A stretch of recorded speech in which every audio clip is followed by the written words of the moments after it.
This is CBC Here and Now.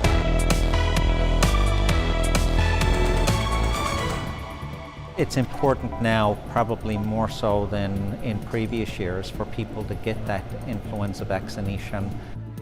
Flu cases in Newfoundland and Labrador continue to skyrocket this month. Here and Now's Mark Quinn will have the latest coming up. More people in St. John's are riding the bus than ever before. I'll tell you about why, coming up on Here and Now. Good evening and welcome to Here and Now. I'm Heather Gillis. Our top story tonight, a woman has died in a house fire in Grand Bank last night. Shortly before 10:30, the Burin Peninsula RCMP received a report of the fire. Firefighters with the Grand Bank Fire Department removed an unresponsive woman from inside the home. She was taken to hospital where she was later pronounced dead. The investigation into the cause of that fire is now ongoing. And the number of confirmed influenza cases in the province continued to skyrocket in the second week of December. According to the 5-year average, flu season usually peaks after February.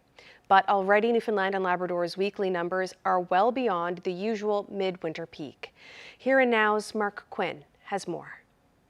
This is what the province's most recent influenza report looks like. The broken line is the 5-year average, with the worst weeks usually seeing fewer than 100 new cases. But in the second week of December alone, 214 cases of influenza were confirmed. And in that same period, 54 people were hospitalized and 2 people died because of influenza.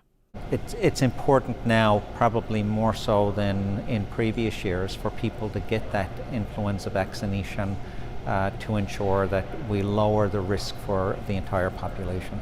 The health minister says the province's influenza vaccination rate is rising, with about 26% of all residents vaccinated as of Friday. We anticipate that to continue to grow this year with the awareness of the need for vaccination, especially this year. Flu shots are available at pharmacies, doctors' offices, and provincial clinics this year, but the opposition says more needs to be done to convince people to get them.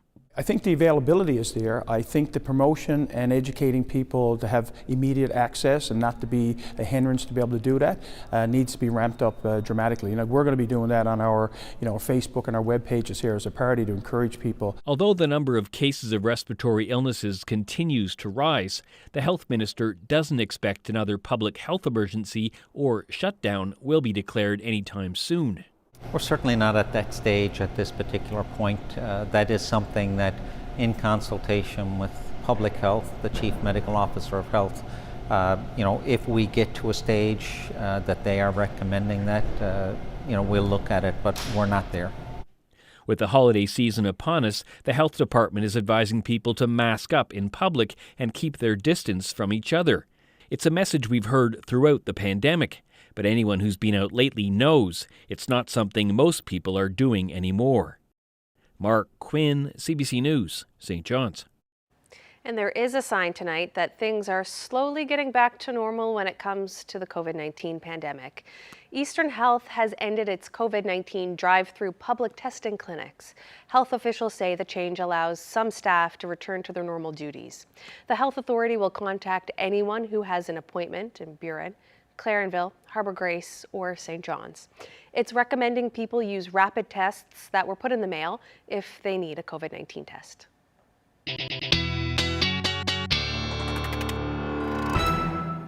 Wow, what a start to the day today. Some areas seeing heavy rain, some areas seeing wet snow and heavy wet snow at times. That was pretty much the day today, right across the board. If we take a look at the current satellite and radar, looks like the snow has let up for the most part, but it is mixing with rain, especially through central. Mainly the high elevations is where we're seeing the accumulating snow, especially on those grassy surfaces. So there's a look at the satellite radar right now.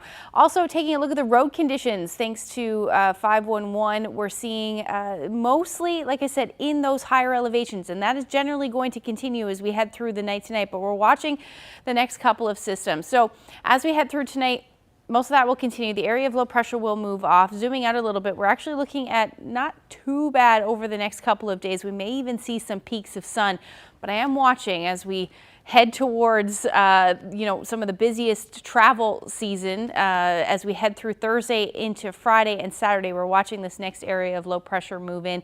Looks like it'll cause some travel disturbances. We'll get into the full forecast coming up. Thanks, Ashley. And speaking of travel, more people than ever are taking the bus in the St. John's area.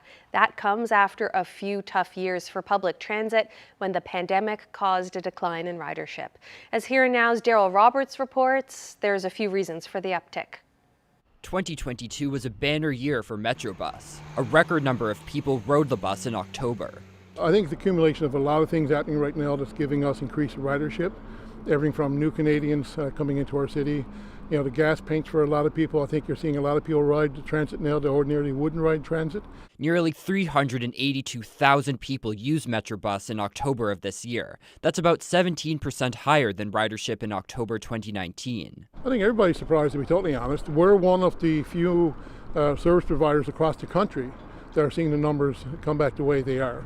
Earlier this year, Metrobus increased the frequency on some routes in response to demand, but Ellsworth said more demand doesn't necessarily mean more revenue for the city. We do have a bit of an horse and cart scenario, right, where we would like to have better services for people to use, but we need revenue to get better service for people to use, right? We spoke with people who ride the bus every day. Their main reason for using the bus? Cost. Some people say they just can't justify the expense of a car. I'm a student, I'm an international student here, and the insurance is too much.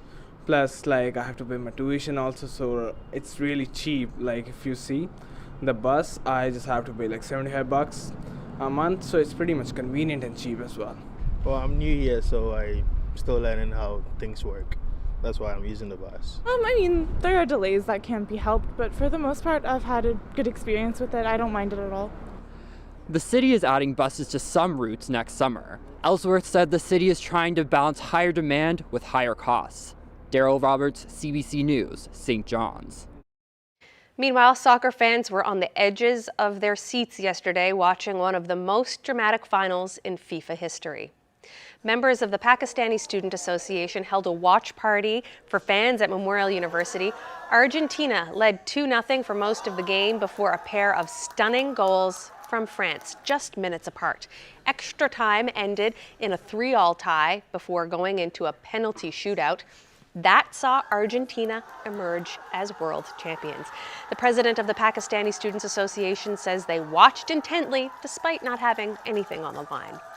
We don't even have our football team in the World Cup, but the ball that they use in the World Cup is usually most of the times it's made in Pakistan, and 2/3 of the footballs in the world are made in a city called Sialkot in Pakistan. So we have a close affiliation with the game in that way. Dozens of cars filled a parking lot in St. John's for an event that symbolizes the beginning of the Jewish holiday, Hanukkah. Yesterday's menorah lighting was a drive-in event for the third time since the pandemic started. That marked the beginning of the 8-day-long Jewish festival.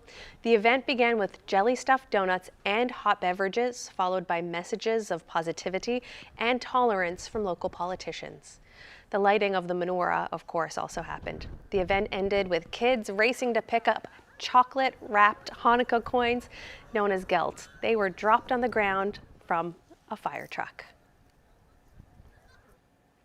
And ATV riders decked out their machines with Christmas lights and decorations over the weekend. About 50 ATVs took part in the second annual holiday ride, traveling from Seal Cove to Avondale.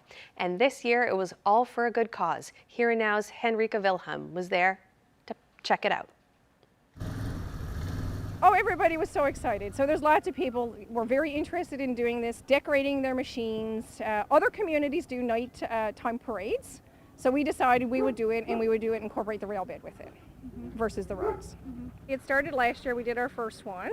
And basically what happened was a bunch of people, friends reached out and said, we'd love to do a bike run with ATVs dressed up or decorated with Christmas decorations and lights and things like that. So we put one off last year, and then we decided to, give it back to the community.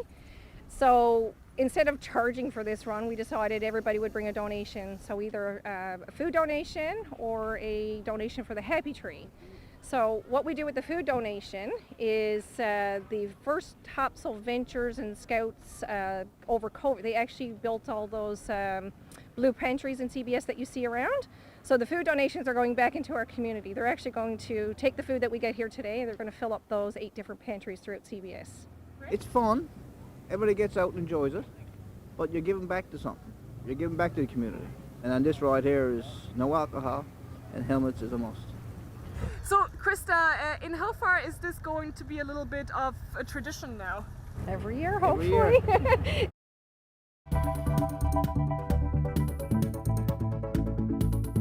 Working with every mom and their family. Health officials in Labrador are reassuring moms-to-be that their care is a priority. It's despite the fact that obstetric services are being diverted from Happy Valley Goose Bay to Labrador City, more than 500 kilometers away. That story after the break. It's been wet, it's been gray. When will we see the sun? I'm going to try and answer that question for you when we come back.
Hi, I'm Mariana Kellen with Here and Now. And I'm Ryan Cook, a digital reporter with CBC NL. And this is Callum Cook. Ho, ho, ho. And from our family to yours, Merry Christmas.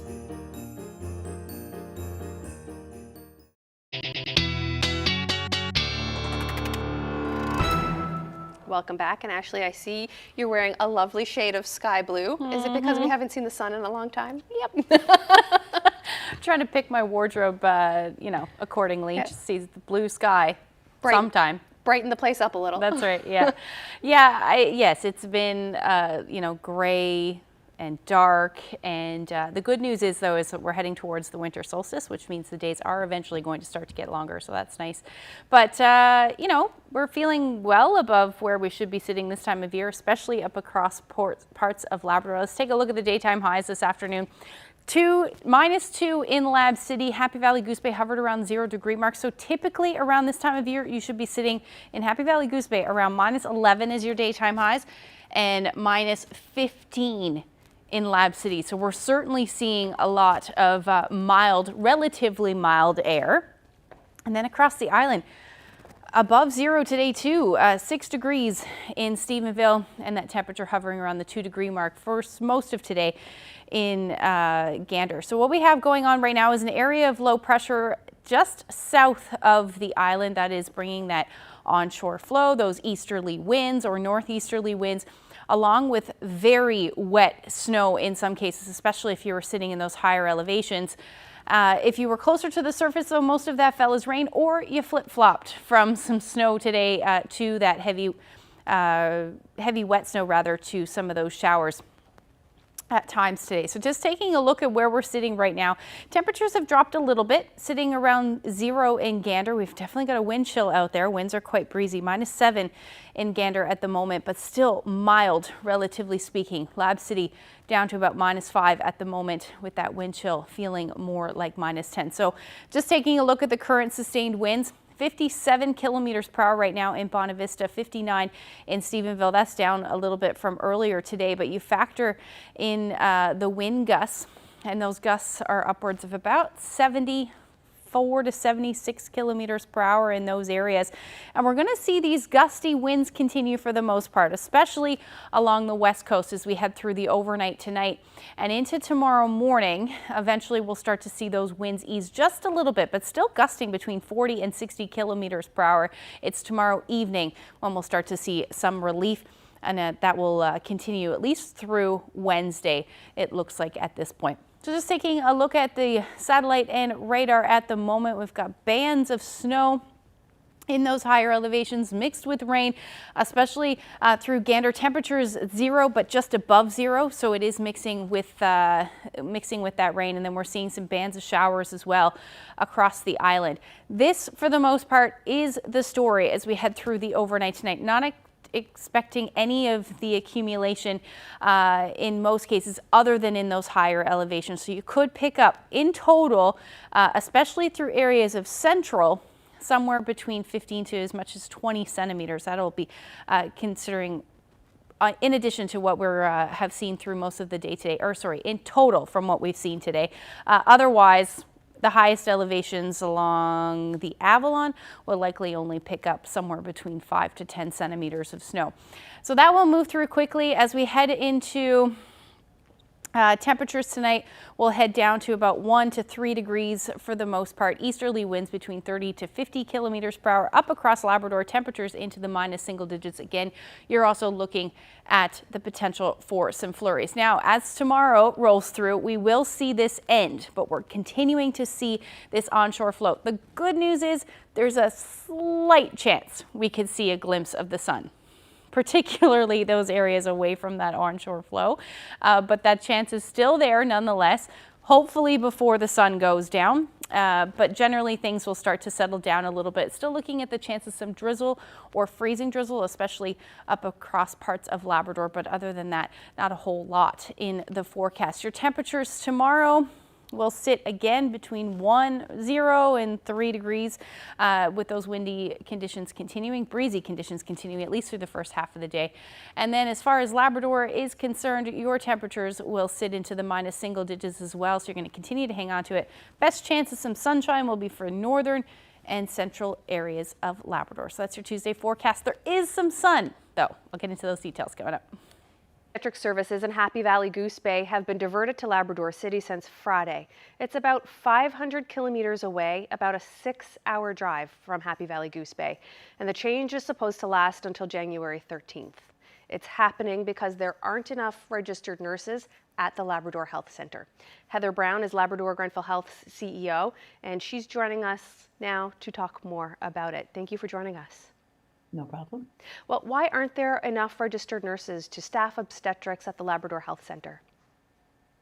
Well, you know, Heather, for a long time, as we know, there's been a vacancy certainly throughout the province and nationally. Labrador Grenfell Health has used locums and casual and agency nurses for quite some time, and we just find ourselves at this point in time over the holiday season where we are unable to secure with our core to meet core staffing for safe patient care enough nurses to ensure that we can provide this service. And how many pregnant women and their families will this change affect? So we've been working with all of our moms and their families, and we have approximately 6 to 10 expectant moms that are affected during this time frame. And it's about a 5-hour drive to Labrador City from Happy Valley Goose Bay, and it's even further for those who are traveling from coastal areas to Labrador. So how will patients who are expecting in Labrador get to Lab City or another health centre within your region? Well, we've been working with our Indigenous partners as well as other community partners. So patients, we're arranging all travel. Some patients who are safe and deemed with their providers after an assessment are choosing to drive. Others are flying. And again, we're working with their providers, assessing their condition to ensure their safety. And everybody will be moved in terms of safely and as per the plan and in consultation with the families. And where will people be staying while this diversion is happening? So we have accommodations for Labrador Grenfell Health that we have in the community, and we've also been able to work with the community to actually secure some accommodations as well in the private sector. And we even had a couple of staff members come through today to say, you know, I have some space that will be coming available. So we're working hard and have secured accommodations. Heather, you mentioned that, you know, this change is necessary for safe patient care. Can you tell me why this is the safer option? So when a woman is laboring, you know, you need your physician, but you also need an experienced obstetrical nurse. So at this point in time, we do not have enough experienced obstetrical nurses to ensure that when mom comes to deliver, that we can provide that care at the Labrador Health Centre right now. And what about anybody who is expecting but may need help earlier than planned? So for precipitous deliveries, we do have the ability, but in terms of somebody that, you know, they may go into labor earlier, that sort of thing, we do have a plan as well for that. We do have resources that we will be able to take care of. But however, we're working with every mom and their family. We encourage them, you know, to work with regards to if they feel any concerns in their pregnancy to call 911, talk to their provider so that we can certainly ensure that they are in Labrador City to deliver safely. But again, you know, if we do have sometimes some deliveries that are unexpected earlier and that sort of thing, we do have measures in place. Okay. And finally, Heather, the Registered Nurses Union says 50% of nurses at Labrador Grenfell Health are casual, 60% of the positions are vacant. How do you plan to recruit and retain workers so that services aren't diverted or impacted again in the future? We are working with the Department of Health and Community Services, with the Registered Nurses Union, the regional health authorities on a longer term plan. Yes, it's difficult, and we'll continue to monitor, and patient safety and quality of care has to be, of course, the #1 priority. Okay, Heather Brown, thank you so much for joining us. No problem. Meanwhile, Premier Andrew Furey says the health minister is working on the problem. He says he can sympathize with anyone who is experiencing stress or strain because of the diversion. The minister is employing everything and deploying all resources possible, and will continue to work hard. We've seen across the country hospitals are very stressed right now with respect to human resource capacity. It's not unique to Newfoundland and Labrador, but we understand that it is unique to anyone who's involved in that situation, and we're trying our best to rectify it for them. And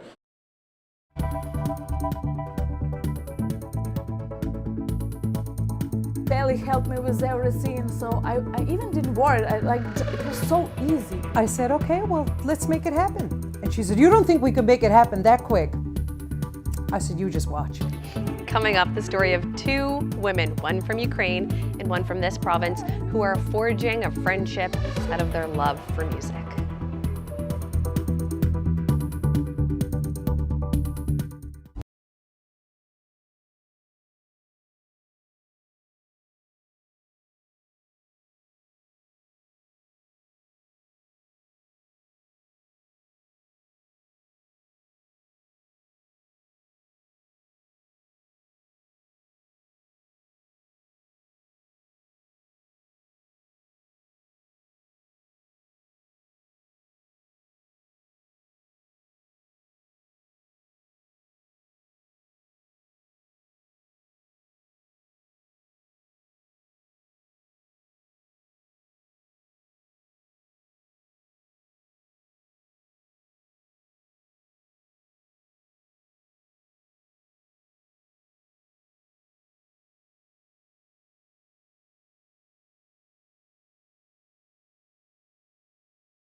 Welcome back to Here and Now.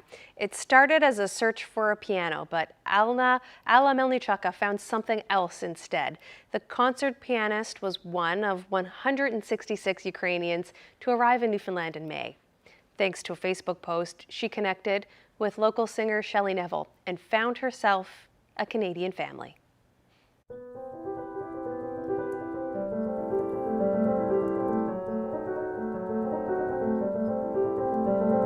Music is my life. Like all my life I played, and firstly I said maybe we can find a piano. I responded to an ad that Alla put out on the Ukrainian site Facebook Marketplace looking for a keyboard, saying that she was a concert pianist. I said, I don't have a keyboard for you, but I do have a keyboard in my home studio, and you're welcome to come to my house and practice or to teach, because Alla, I find out after, has students in Germany and Luxembourg and all over.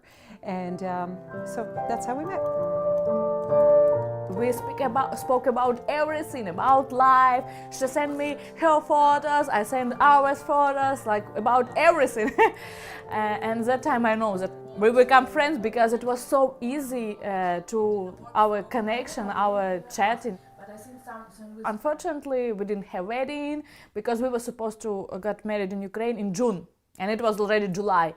And I said we were supposed to get married, but unfortunately couldn't. And then she said, okay, we can do it here. I said, you think? She said, yes, definitely, and like that. We had the lawyer, we had the dress, we had the cake, we had a chef prepare the food, we had it all. And it was all just friends and family that all donated their time and energy to make it all happen. And I was so honored that Alla asked me to be her maid of honor, my boyfriend Randy to be the best man for Lusha. And do you think we could get into Spirit of Newfoundland Costume Bank and find a wedding dress? Yes. A friend of mine had offered, if you need any alterations done on the dress, I can do them. I'll do them for free. Then when we were at her house, she said she had just made a boiled cake, a boiled fruit cake, which is traditional Newfoundland wedding cake.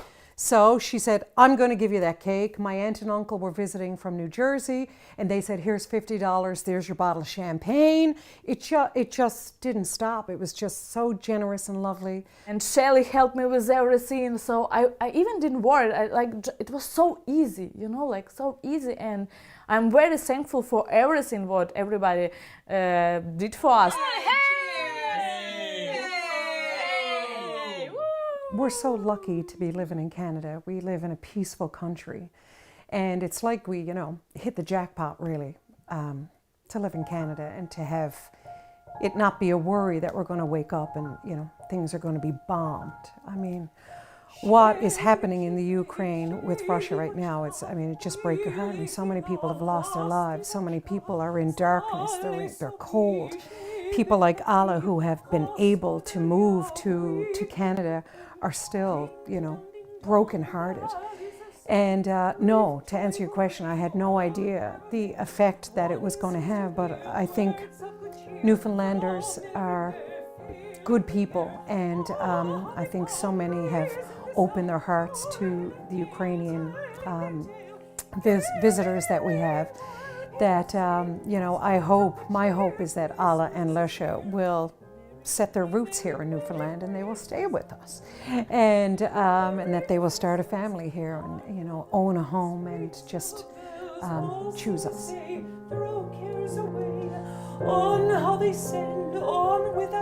I hope that we can stay here because I feel like home here. Every home, ding dong, ding dong.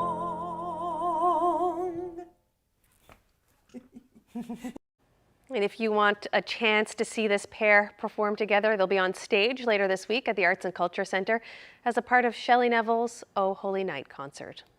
And Ukrainians like Alna Melnichaka, who have arrived in Canada this year seeking refuge from war, are preparing to mark their first Christmas here. And the holidays are bringing mixed emotions as they're so far from family and friends. The CBC's Kayla Hounsell looks at how people in Halifax are helping spread some cheer.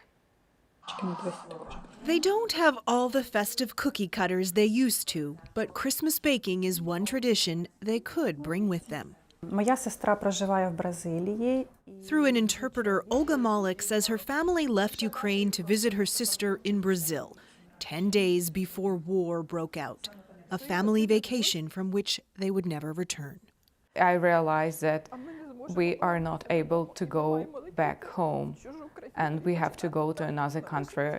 With only 2 suitcases, they arrived in Halifax in May, now tasked with putting together Christmas for 2 young children. Here, it's so beautiful, Christmas, I love it. Kids, they really wanted a Christmas tree, and the Christmas tree is from the Ukrainian store. She now volunteers at the Ukrainian store. It opened over the summer to help people who fled the war get settled. Everything is free. They recently put out a call for Christmas decorations. The next day, we had probably 20 to 30 donors drive through and just bring loads and loads of Christmas, trees and lights and decorations. So much, they had to ask people to stop. We have about 80 or 90 children. They also have boxes and boxes of brand new toys, complete with wrapping paper and tape. People here are grateful for the gifts, but what they really want is peace. We are happier than most of people in Ukraine. Katerina Mokrash and her husband have come to Canada with their 3 children. Her parents are still in Ukraine. Ukrainian people are brave and strict, and always find something good, even in bad times. So I'm sure that people in Ukraine will find the opportunity to make their Christmas joyful and merry, even now. Papa and Mama. Olga Malik is worried about her parents too. But her brother arrived last month, just in time for Christmas, and while Santa Claus has a different name, Did Moroz, and he arrives on New Year's, which is actually before the Christmas celebration in Ukraine, some things really aren't that different. All kids waiting for a present, I think so. Children focused on their first Canadian Christmas, with quite a story of how they found their new home. Kayla Hounsell, CBC News, Halifax.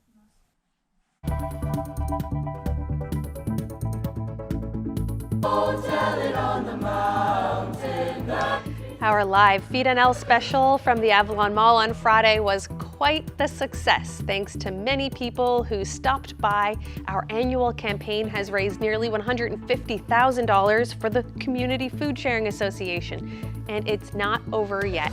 There's another big donation to tell you about: young hockey players who are showing their abilities off the ice. We went door to door and we sold vegetable hampers for $20, and people had the choice to sell them or donate them.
CBC's Feed NL campaign raised over $147,000 for food banks in our province on Friday. And now we're at the DF Barnes Arena with Bill Donovan. He's the head coach of the under-13s.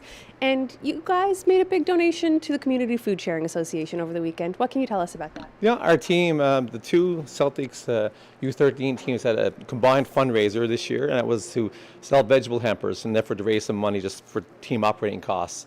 And this year we sold 725 food hampers locally, of which 210 were donated back to the Community Food Sharing Association. It's the generosity of people wanting to give back. Everyone, certainly in Newfoundland, are known for their Sunday dinners and their turkey dinners, Jig's dinner, certainly on Christmas. But to have that many people give back to the Community Food Sharing Association is pretty significant. It might only be 13, 14 pounds of vegetables. Might not seem like a lot, but for a family that's looking for that support over Christmas, it's quite significant. And why did you make that decision and give people that option to give back?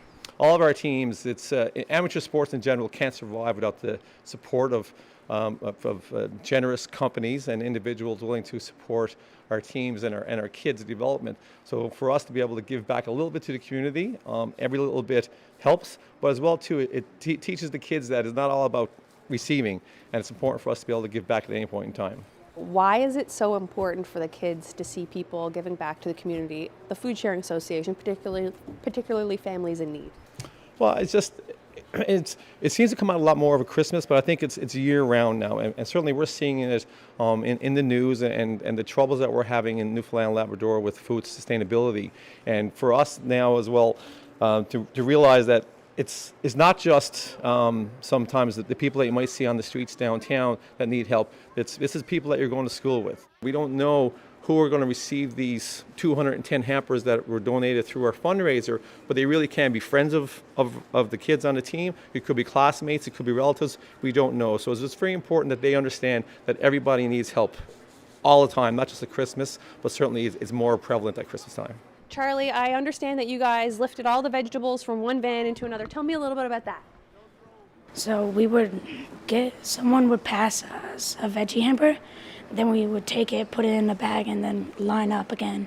Well, we went door to door and we sold vegetable hampers for $20, and people had the choice to sell them or donate them. And as Coach said, these are going to go to people who need vegetables for Christmas. How does it make you feel to help people who need that? I think it's good because when people need stuff, then you're there to provide it for them. How does it feel to help people who might need it this time of year? Really good. Yeah? Why? Tell me why. Because we're helping people in need. Merry Christmas from the Avalon Celtics!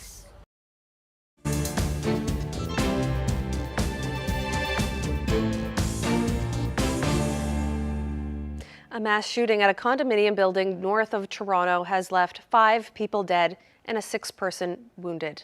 Officers responded to reports of a shooter last night. Victims were found on several different floors. 3 men and 2 women were killed. Ontario's police watchdog says the 73-year-old suspected gunman lived in the building. Police say 3 of the 5 victims were members of the building's condo board. And to the U.S. now, where a bipartisan panel of lawmakers is recommending criminal charges against former President Donald Trump. It follows an 18-month probe into the violent and deadly attack on the U.S. Capitol by a mob of Trump supporters on January 6, 2021. The whole purpose and obvious effect of Trump's scheme were to obstruct, influence, and impede this official proceeding, the central moment for the lawful transfer of power in the United States.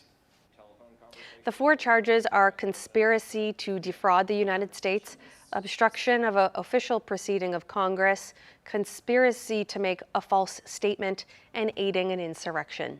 The criminal referral is mostly symbolic, but it adds political pressure on the U.S. Justice Department to investigate Trump's actions. The final report by the January 6th committee is expected to be released on Wednesday. And international negotiators have finalized an agreement at the UN Biodiversity Summit in Montreal. First of all is the message that we need to Stop taking nature for granted. Stop a delusional idea that we can continue to use nature's services and resources unsustainably without consequences. The countries gathered at the summit and agreed to 4 goals and 23 targets. That includes protecting 30% of the world's land, water, and marine areas by 2030. Billions of dollars have been pledged towards funding global projects to protect the planet's biodiversity. There's also a promise to reduce subsidies considered harmful to nature by at least $500 billion by 2030. The United Nations says 3/4 of the world's land has been altered by human activity. 1 million species are expected to face extinction in this century. And the federal government will start phasing out several single-use plastics tomorrow, but there are concerns that it's not a solution to the waste problem. Walmart dropped plastic bags months ago, deciding to offer reusable bags for purchase or free to customers ordering pickup or delivery orders. As Sophia Harris reports, customers now have hundreds of reusable bags, many more than they can use. Larry Grant applauds the ban on plastic bags, but says this is not a smart alternative. Grant gets weekly grocery pickup from Walmart, where the plastic bags were nixed in April. Now, each order arrives in new reusable bags. So far totaling about 300. Are you able to reuse all of these? No, I can't. I'm really frustrated. I just hope they will think about this failure, I would say, and come up with a solution. We get like 10 to 15 of them every single week. Natalie and Udi Selig at Walmart grocery delivery. They too are overwhelmed. We can't return them. We can't really do much with them. This is something that, it's supposed to resolve an environmental issue, but at the same time, it actually creates more waste. It's the right thing to do. Walmart says its plastic bag ban is a win for the environment. But experts say this is a problem because reusable bags aren't always worthwhile. Because of the types of materials that you use and the manufacturing process that you use to make a more durable reusable bag, you're just ending up using more energy. The environmental benefits are accrued when you use it again and again. A recent United Nations study found a polypropylene bag needs to be used 10 to 20 times, a cotton one up to 150 times, to have a less harmful impact on the environment than a single-use plastic bag. Just making that switch from single-use to reusable isn't always going to just end up better for the environment. With the federal government phasing out all single-use plastic shopping bags in Canada, we could see a lot more of these, especially as grocery delivery grows in popularity. Grocer Metro says it has a solution. Customers can get their groceries delivered in a reusable plastic bin. It's never ending, look at that. But some Walmart customers are still waiting for an end to this. The company says it's exploring alternatives. Sophia Harris, CBC News, Toronto. And a desperate search is underway for dozens of sailors who are missing in the Gulf of Thailand. It's after a Royal Thai Navy ship sank. The ship was hit by high waves in rough seas last night, pushing it to list to one side and take on water. That shut down the ship's electrical system. 75 of the ship's 106-person crew have been rescued. Several required medical treatment for serious injuries. 31 sailors are still unaccounted for. A naval commander says there were not enough life jackets for everyone on board.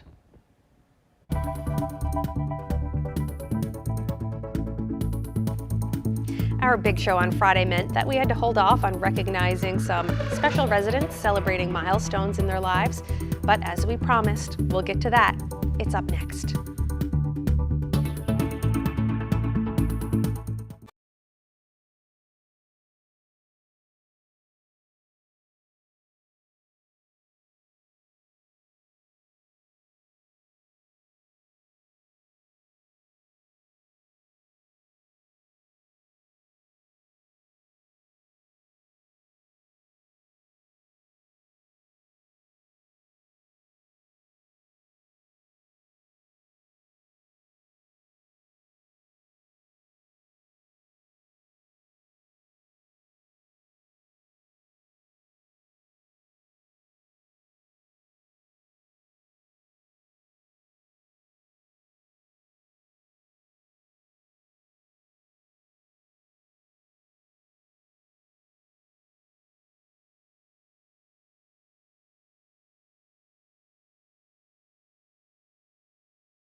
Welcome back to Here and Now.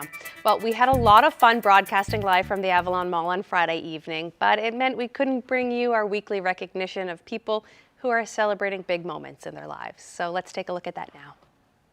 Alexander and Eunice Cull celebrated their 62nd on the 14th. Happy 59th to Anne and Chuck Devlin from St. Catharines, who celebrated on the 14th. Harvey and Mary Pike of Gander also celebrated on their 59th on the 13th. Pauline and Leslie Parsons married 56 years on the 16th from Labrador City. Happy anniversary to Walter and Margaret Alcock of Leading Tickles, who celebrated their 60th on the 12th. Happy 62nd anniversary to Barbara and Calvin Tilley. Happy 59th wedding anniversary to Scott and Rita Kosh, who celebrated on the 15th. Happy 60th from the 14th of December to Winfield and Iris Saunders of Point Leamington. Happy 57th wedding anniversary on the 17th to Bernard and Cherry Lane of Grand Falls, Windsor. Happy 63rd to Marion and Aubrey Pickett of Wareham. Congratulations to Marjorie and Harold Getman on their 50th anniversary. Happy anniversary to Sid and Barbara White of Stephenville, who are celebrating their 50th today. Wishing Bob and Linda Eddy of Black River a happy 50th on the 16th. Happy 64th wedding anniversary to Marjorie and Harold Nash of Fortune. They celebrated on the 17th. Happy 50th anniversary greetings to Albert and Thelma Williams of St. John's. Jeff and Carol Pike of Middle Cove celebrated their 50th wedding anniversary. Happy 70th anniversary to Gordon and Beatrice Saunders. Happy 55th to Dave and Alice Griffin from Selden Fogo Island. Happy 56th anniversary to Elsie and Doug Strong of Clarenville. Happy 59th to Wilbur and Loretta Patty. Happy 63rd wedding anniversary greetings to Janice and Greg in Happy Valley Goose Bay, Labrador. Happy 53rd to Horace and Norma Hookey of Port Rexton, celebrating today. Josh and Sarah Young celebrated their 63rd on Sunday. Happy 55th to Vince and Florence Ball, who also celebrated on Sunday. Now to the birthdays. Happy 90th to Phyllis Morgan. Walter Ricketts of Brigus celebrated his 93rd on Friday. Happy 90th from the 13th to Teresa Drake. Happy birthday greetings to Dawn Saunders from Happy Valley Goose Bay. Birthday greetings to Amelia Dunphy on her 94th birthday. And Alma King was 96 on the 11th. Stella Stark celebrated her 91st on the 15th. And Sam White of Gander was 101 on Saturday. Special greetings from his younger brother, Jerome, who is 95, and his older sister, Margaret Mercer, who's going to be 103 in January. You folks have good genes. And happy 98th birthday to Ruby McCarthy of Corner Brook. Ken Roberts of Fort Tow was 91 on the 16th. Helen Phillips of Paradise was 98 yesterday. Carmelita Furlong was 91 on Sunday. Happy 96th birthday to Joan Hewlin from Cowhead. She celebrated Saturday. Happy 95th to Mary Norman of Ship Harbor. She is their oldest resident. Happy 90th to Elsie Carter of Wesleyville. Lillian Mercer celebrated her 98th on the 18th. Happy 92nd birthday to Sheila Porter of Porterville, celebrating on the 19th. Happy 91st to Catherine Pendergast, who celebrated on the 13th. And happy 102nd birthday to Josephine Struck, who is currently living in Cambridge, Ontario. And happy 91st birthday to Wesley Piercy of Norman's Cove, who celebrates tomorrow. Happy 91st to Harold Anderson, formerly of Gander, now living in St. John's.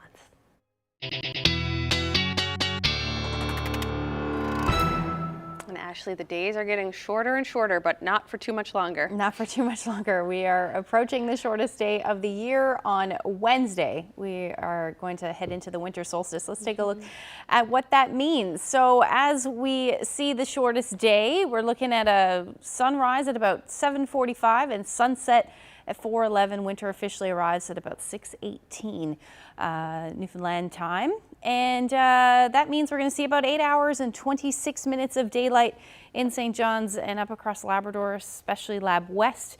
You're looking at about 7 hours and 34 minutes of daylight. But after that, the days are going to get longer, just by a couple of seconds. But eventually, by the time we get into the beginning of next year, 2023 into January, we are going to start to see those days much longer. But the other good thing about Wednesday is we may see the sun at times across parts of the province. We're still in that onshore flow, but it's more of a northwesterly flow, which means we could see some breaks in the afternoon.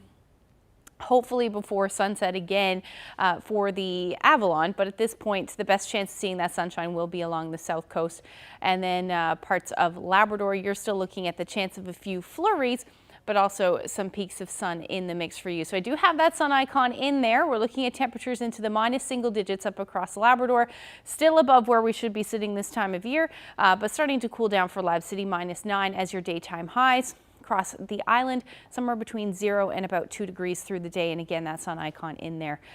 Hopeful at this point, but it does look like the best chance of seeing the sunshine will likely be Thursday, at least through the first half of Thursday.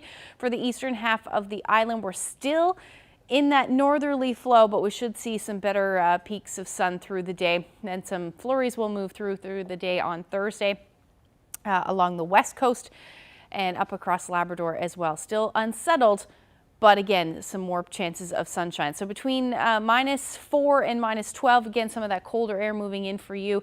And then as far as the island goes, you're looking at your temperatures between -1 and -2. Long range forecast as we head towards the weekend, watching a storm potential for Saturday. Going to keep an eye on that forecast. And then as far as central and western Newfoundland goes, it looks like, well, it'll be right across the board as far as the storm is concerned. So you're looking at a wintry mix.